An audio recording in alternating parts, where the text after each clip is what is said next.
Is Southeast Asia for losers? Well, we're going to be exploring that in today's video. We're going to be reacting to why does Southeast Asia attract so many losers by Where's West. We like him here on this channel. We're a big fan of him. Let's see what he has to say about that. Let's get into it.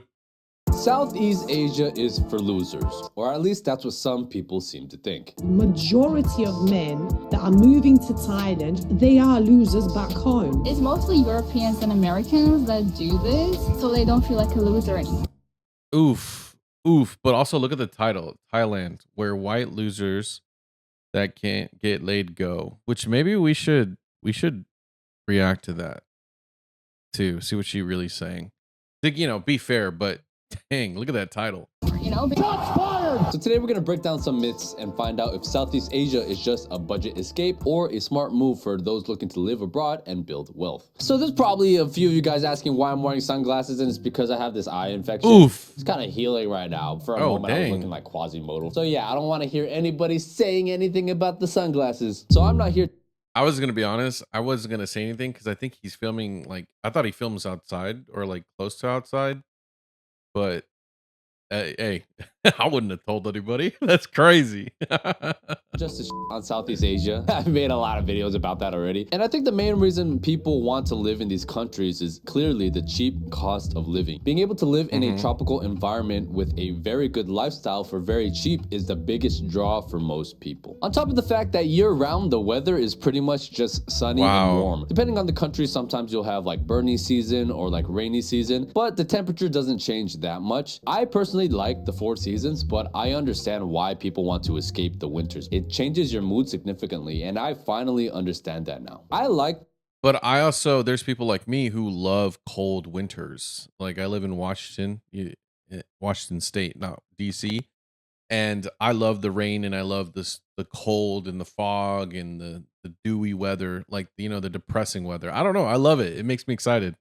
Something about it. Maybe I watched too many the Twilight movies too many times. The beach, but only for a week or so. Then after that, I'm like, okay, I want to go back to reality. If you are a beach person, Southeast Asia is kind of a no-brainer option. I don't know too much about Cambodia, Laos, Myanmar, and to be honest, I'm not that interested in those countries. Sue me, I'm sorry. Also, in these countries, you have to remember that the food is so amazing. Fucking top tier, bro. Yeah. So if you go to these countries, you're going to be able to find a lot of cheap food on the street. And in a lot of ways, it's cheaper just to eat on the street than it is to cook. And not having to worry about cooking is such a relief off of your back. In Southeast Asia, there are certain parts where people do try to scam you, but for the most part, safety is very, very good. And I've thought about this a lot because despite of how poor some of these countries are, a lot of people say that crime is related to poverty. In these Southeast Asian countries, it's actually quite safe. Is it a culture thing? It could even be a race thing. I mean, that sounds controversial, but I'm just putting these thoughts out there. You guys. Hey, I'm also gonna go out there on a limb and kind of back him up on this. It's a culture thing, and maybe it is a race thing. I think it's a people thing. I think this is one of the things that I've been saying about Filipinos. If you watch some of my videos about them, and just people across the world that are just so. Not just Filipinos, right? I mean, there's a lot of peoples that have a history and also ingrain being a good person in future generations, are very purposeful in doing that or passing a culture on that is very intentional in being good people. Whereas I just think I don't know how to. It's weird to just defend that because when you think about it, even he addressed it right, but it's you could take those people and put them in America or anywhere else in the world that doesn't have that same mentality, and for the most part, they'll keep it. Obviously, they'll become jaded and worn out, but you will see a dramatic difference. So it's not the place, and sometimes it's not even the culture to an extent. I think it's the people. I stand by it, and I actually defend him on this, and I'll stand on that too. The people make a difference, and yeah, guys can make your own conclusions. Who knows? Also, the vibes are just different from Europe, right? When I come to Europe, I feel like the vibes here are like a lot. God, look how beautiful that is. Sorry, I didn't need to pause. This is why I want to go visit Europe, as well as I want to visit. I want to travel the world eventually, um, when I can financially afford it. But to think that there's places all over the world that has something like this beautiful, beautiful, beautiful buildings, beautiful architecture, and living in the U.S., you're just so everything's so concrete. It's built like a cell. It's weird. More sophisticated. From a first world country, everybody's quite proper, dressed as well. Whereas in a lot of Southeast Asian countries, things are just a lot more chill. You know, people are walking around in slippers, not really caring too much about their fashion. Well, actually, no, I take that back. Fashion in Vietnam is actually quite good. And also, at least I've reacted to some videos on the Philippines, but I've also watched some other countries. I don't know if I want to say this because I don't know if it's accurate, but I'm going to say it. I think a lot of Southeast Asian countries, um, but even though it may not seem like they care about their style, they're very fashionable. So it's like you could still say that you don't care about style, but they're still fashionable, if that makes sense. I don't know if that makes sense. Like everybody just has nice fashion, right? And it's not even like the whole idea of like price of the clothes, right? It's just everything looks good in the way I don't know. I don't know if that makes sense. Correct me if I'm wrong. But it's funny watching people walk around with like a nice Like shirt, like this. a polo shirt, nice pants, and then slippers. Yeah, that's like a typical Southeast Asian thing. Southeast Asian people are also some of the best people in the world. They're very friendly, very hospitable. Just Asia in general, I feel like people are usually quite kind. Even though in the East Asian countries, people tend to be a little more closed off. Safety and just overall respect for other is really high in these places. And I think this is one of the things too, is like somebody who comes from like Mexican culture, right? I think Southeast Asians fit really well anywhere. It sounds crazy to say because you can't apply that for every culture, but I think their culture, like the various countries, obviously different cultures, very different, but the people I feel like in that region can fit anywhere in the world and be fine. It's crazy to say, which makes sense why a lot of their talent and their their high skilled people are migrating to other countries. But I just think like that region of the world, you can plop it anywhere else and they would fit in perfectly. It's kind of crazy.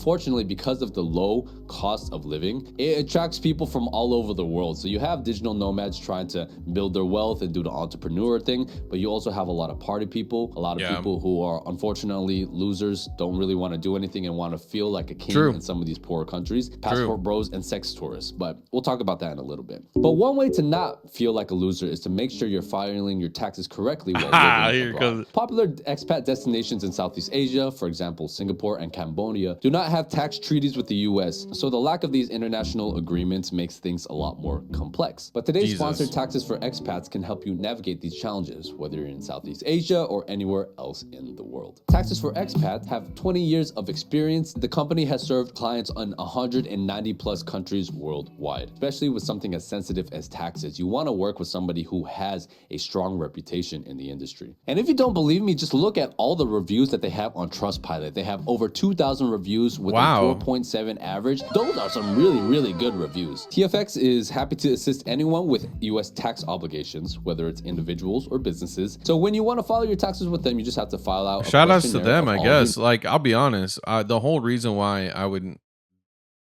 look, obviously I've already said this from the very beginning. Everybody who's followed the channel long enough knows that I've come out and said I'm a tourist. I'm trying to tour the world and experience everything for the culture and the people. And I think the only thing that, like, I guess my mentality about living somewhere else is probably something like this. So, taxes in another country would stress me out. I'll be honest. I don't know, but maybe something like this just makes it so much more worth it. I don't know. I've never used it, but shout out to them. Needs, and you can use this information and transfer it to the following years if you decide to work with them again. If you use the link that I have in the pinned comment or description, you guys will get $50 off any service. So let's talk about this stereotype of Southeast Asian losers. Here we go. We're getting into it. They really come down to four main groups. Trope of expats escaping responsibilities or running away. The people who are going there just as a cheap party destination. A lot of people from Australia, Australia, the UK, Europe, Yeah. some Americans as well. But do you blame Sexpats, them? passport bros, and old retirees looking for young wives, and digital nomads who never integrate into the culture but just stayed in their gentrified bubble. So the big elephant in the room is passport bros. The passport bro original definition is using the strength of your passport to move abroad to a different country in hopes of a better life. But the term has evolved to men looking to go to poorer countries just so they can sleep with as many women as possible. And I've even made a couple of videos of these guys on my channel who openly state that they go to these poorer countries so that. Which shout outs to Wes for really calling this guy out. We also reacted to him. We had to, so just to give context for those who follow the channel, but those maybe where there's crossover, you probably seen this video. I actually reacted to Wes's video of this guy because when I went to react to this guy originally, he deleted his videos and his channel. So there was no way for me to, it was funny because you guys were requesting it.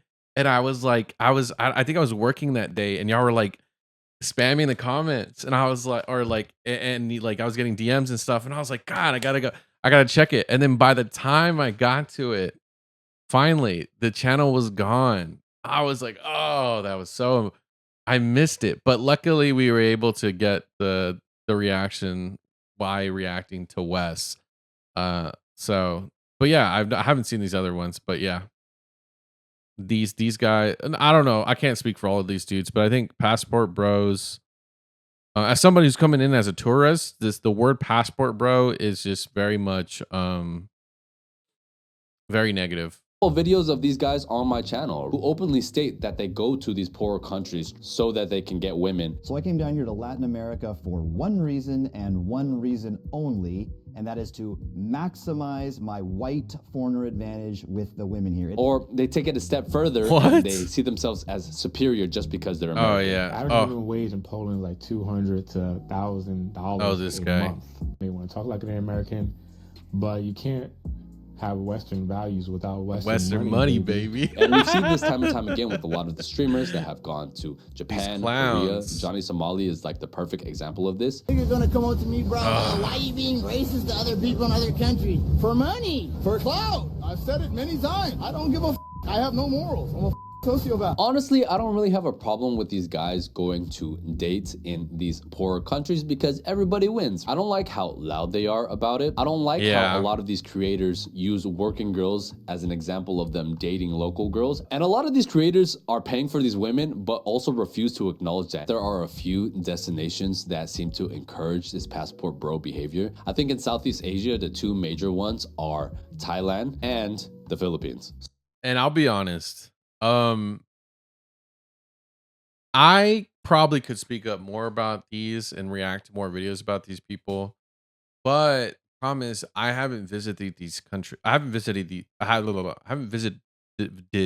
these countries yet. So at the end of the day, I don't have room to talk yet. But as somebody who's looking on the outside in, and as somebody who also makes content, I feel I can see exactly everything he's saying to be true, right? It's just, one, as a smaller creator, I don't really have leverage, but also it's just kind of like, man, it's kind of weird that these guys are doing this and then not admitting to it. It's just, hey, you know what?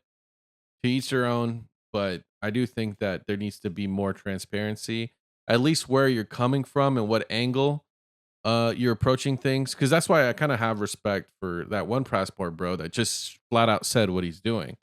Whereas like because if there's no real transparency on what's going on, you're going to give this misconception to foreigners, but also you're going to make the home countries look bad. And I don't think that's fair. So if this is the only content that you see about Southeast Asia, I can understand why you would think that Southeast Asia is for losers. I also think that Southeast Asia is a place where some people go to run away from their problems. And I'm personally guilty of this too, right? Like after my divorce, I picked Southeast Asia because it was cheap, and I kind of wanted a break from everything that was happening to me. So I don't think there's anything necessarily wrong with this. I viewed it more as like a vacation rather than, okay, this is going to be my lifestyle forever. And I think the problem is when people go to these countries and it's only supposed to be like a temporary thing, but they end up just staying or falling into the super chill and relaxed lifestyle. I personally know a lot of people in Thailand, now that weed is legal there, all they do is just party, smoke, sleep with prostitutes, and you just stop growing and you become complacent. I went to the small city in Thailand called Pai, and it is literally one of the most chill cities that I've ever been to in my life. And I met people who were living there for like 2 or 3 months, and it felt like time just stopped. And they would just wake up, enjoy nature, go to downtown, party, smoke, hang out with people. And I thought that was cool for like maybe a couple days, but I'm like, man, I don't understand how people have been here for like 5, 6 months doing the same BS. All right, so let's talk about the evil gentrifiers for a little bit. Shit. I actually do think this is a problem. And you see this a lot in places like Medellin or Mexico City. Bali as well. There's a lot of people that go to these countries, show no respect to the home culture. They live there for a couple of years, but they refuse to integrate. They refuse to learn the language. They just stay in their gentrified bubbles. I personally think that if you're going to live in another country, it's very disrespectful to not at least learn a little bit of the language. And as somebody who's again from Mexican culture and has family in Mexico, um, it's very funny that like the stop gentrification, like the same liberal people in America doing like to say stop gentrification will like flat out go gentrify another country and then not assimilate and just straight up like do everything wrong. It's crazy. It's actually kind of wild. And it's seeing it happen in Mexico is kind of disheartening, but it is what it is.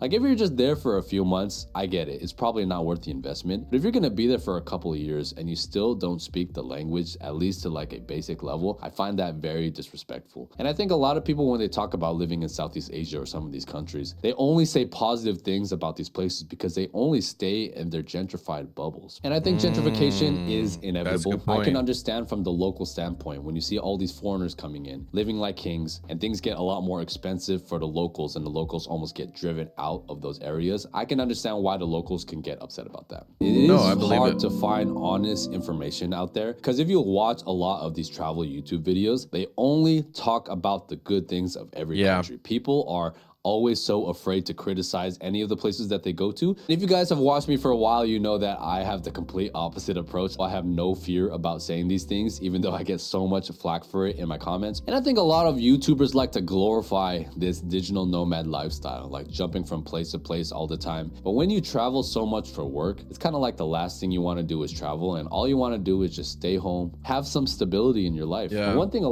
I do think though, like I would say, how do I say it? Like, so for example, right now, the two countries I want to visit is Poland and the Philippines. Um, and I mean, I obviously want to visit the whole world, but I'm only one man. And so I'm trying to get as much information from two different places, at least for now. And the problem is like, for example, with the Poland, there's so much, not just positive, but there's a lot of negative things on Poland. And I'm like, this seems kind of weird, but it's because there's always some type of external bias that has nothing to do with Poland. Whereas like the Philippines, everything's positive, or you're only getting specific type of videos. And so which is like cost of living videos, which are fine. I don't mind it. I'll react to them because I do think it's interesting. Like there's one I want to react to where someone goes grocery shopping. Like, what does actually grocery shopping look like? I think that's interesting. But am I gonna constantly react to grocery shopping? No. One, because it's not exciting content.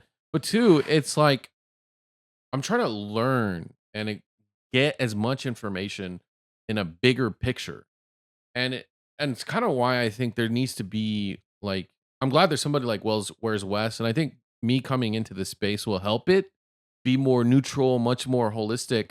But obviously, it's only so many. It's a person can only cover so many countries. So at the end of the day, I think this is a bigger problem on YouTube. Not saying that people should start making content about their countries, but there's so many countries that may not get the same fairness. So let's say we move on from Poland and Philippines and we pick a different country. Maybe they don't have that. Maybe it's only one sided, or maybe it's only all negative, or maybe it's all only positive. So we have to, I think over time we need to start trying to be more receptive of that.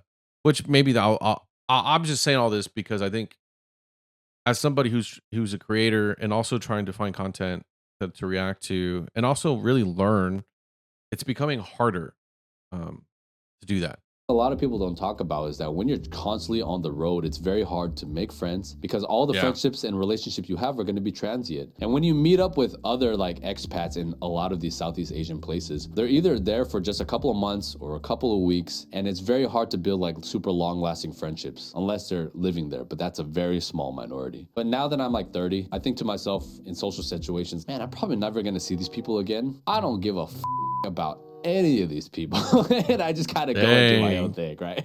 Tell me I'm not alone on that. When you are a foreigner in a different country, being different than anybody else may be cool in the beginning, but after a while, you start to miss being around your culture and your people. I love Poland, don't get me wrong. It's great being an Asian here, but there's nothing like being around people that look like you. It's a different feeling. You feel a different level of security, of safety, of stability. I noticed this the last time I went to Thailand. As an Asian person, nobody paid me any mind, but I was paying attention to all the white foreigners that were walking around everywhere. But then I just thought to myself, that's how Polish people view me when I'm walking around. Because I'm like an influencer, right? I've kind of gotten used to the attention. It is nice being unnoticed and being able to just live my life and nobody bother you. I guess I'm just kind of venting on that. I don't think a lot of foreigners talk about this. Being an outsider, feeling like an outsider, and the locals not 100% really accepting you because you're never going to be like them and they're never going to be like you. Which I think is fair. I mean, I think it's completely fine. As somebody who looks like, I'll show you, as someone who comes from a Mexican background, which by the way, I don't know if you notice in my videos, I've actually been losing weight. I need to shave, but people don't know where I'm from. People think I'm from Pakistan. Some people think I'm from India. People think I'm from the Middle East, from various Middle Eastern countries. I've gotten so many different answers, which is a good thing. I blend in very well pretty much anywhere. But at the end of the day, I'm always going to stand out if no one could guess where I'm from. But I've kind of accepted as just more of like, that's just how life is. Some people blend in, some people don't. It is what it is. Loneliness that will eventually creep up on you. And thankfully I have my YouTube channel so I can easily connect with other people. If you don't have any digital presence, how do you really meet people? I don't know. I feel like it's very That's difficult. actually a good point. I think Southeast Asia is a very good place to live. And actually it is not for losers. Even though there are a lot of losers that are going there. I'm going to be going to Asia in a couple weeks and I'm going to Malaysia. I'm going back to Vietnam because I love that country. And then I'm going to see my family in the Philippines. And then I'm going to Japan and then I'm going to Korea. Yeah, I think he's going on his Asian tour. Which obviously, I mean, yeah, we all knew it wasn't for losers. I think it's just I don't know. Maybe it was worse like right after the pandemic or even before the pandemic, but I think at least as I'm entering this space of like traveling more, or at least traveling content, I'm noticing that maybe it's live streamers, right? Maybe the streamers that are making it more popular. But we're starting to see more idiots abroad. And I think it's because they're getting rewarded now. And I really, really hope that by the time I can actually travel and make content abroad, that that doesn't become the norm and really sour the taste for everybody. Because I really don't like. I would love to be able to meet you guys and like have meetups in these countries and be like, oh, let's all meet at this bar, blah blah blah blah blah. But if a bunch of foreigners are ruining it for everybody and the country doesn't allow that, then it's gonna be kind of a bummer, So let me know what you think in the comments down below. Do you agree with what Wes said? Do you agree with what I said? And do you agree that Southeast Asia is not for losers? Because I don't think it is. But let me know what you think in the comments down below. Love you guys. Check out the next one. Bye-bye. This video is brought to you, actually, by viewers like you. Thank you so much for subscribing and being part of my journey and allowing me to be a part of yours. Let's create new memories this 2025 on our road to 1 million subscribers. And with all that jazz out of the way, I just want to say thank you so much. I love y'all and enjoy the video.